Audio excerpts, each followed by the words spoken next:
Hello, welcome to Christmas and Beyond with Zatu. Today we are suggesting two games, one a simpler one a slightly more gamery one, as we say, that will make excellent Christmas presents and are in stock on our website. The first choice today is Takenoko. Takenoko is a tile laying game where you're also trying to achieve various objectives. It comes with a little panda, a little gardener, and every player gets a player sheet, which isn't really necessary but does help for remembering what you've done, and these pieces of bamboo which slot together and can go 4 high. Essentially, at the start of the game, you'll be given 3 objective cards. Each of these objective cards are for a different person in the Emperor's garden. The Emperor wants the garden to look really nice, so he wants the tiles of the different colours to be laid out in certain ways. So if you get 3 greens in a certain shape, you'll be able to claim that objective card, get those points. The panda just wants to eat bamboo, so his objectives are to fill his belly with the right colour of bamboo or the right flavour of bamboo. The gardener wants to grow bamboo, so his objectives will often be to grow certain amounts of bamboo to certain heights on the board. You do this by selecting actions each go on your action board. For the first turn there, you ignore the top bit, you do not roll a dice and just select from the action. These actions are to take 3 tiles, choose one and place it out. Take some water, bamboo doesn't grow unless it's got a water supply. Move the gardener can move in a straight line, and wherever he ends up, he will cause bamboo to grow in that and any matching colour spaces.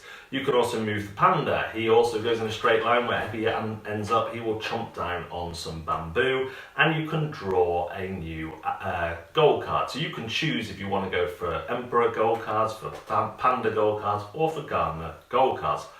But obviously you're all working on the same set of tiles, so that garden is being shaped by all the players at once. So trying to achieve what you want to achieve can often cause trouble for the other players when you send the panda to eat the bamboo that they have spent the last turn growing with the gardener. There's also a dice that you roll at the start of your turn after the first turn, which gives you like an extra action, lets you grow bamboo, gives you some helpful tiles, lets you teleport the panda, or lets you take the same action twice, because normally you're not allowed to take the same action. This game has gone down really well with my 8-year-old son. He normally prefers dexterity games or games with simple rule sets, but he really got into this one. I simplified it by making normally in a 2-player game you'd have to go for 9 objectives, we only went for 6, and I took out the water rules, so we didn't have to have the water reaching all the tiles. But he loved it. He loved the fact that he had his own goal cards and he had something to achieve, and of course he did beat me. So a game that is similar to this but a bit more complex, bear with me on this one. We have tile laying, we have kind of basic route making with the pandas, and some kind of, not pick up and deliver, but you're getting places and you are kind of picking it up and delivering it to the panda's belly. So my choice for a next step up is Whistle Stop. Now Whistle Stop is a lot more complicated on the face of it, but the beauty of Whistle Stop is that the turns are really easy.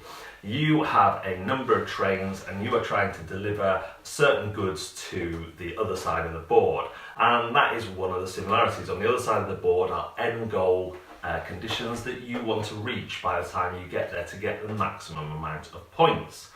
Also, you will be laying out the tiles in this game. You will have a number of tile tracks, you will lay them out, and your train will go along the route that way depending on what coal and or whistles you spend.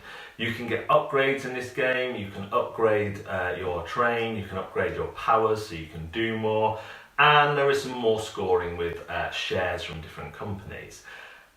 Like I say, it is a lot more complicated than Takenoko, but it plays really easily. So you're only really doing a couple of choices in a turn, but those choices are massive. I absolutely love Whistle Stop. Yes, it's slightly different to Takenoko, and this is more pick up and deliver, but you have the tile laying, you have the goals that you're trying to achieve.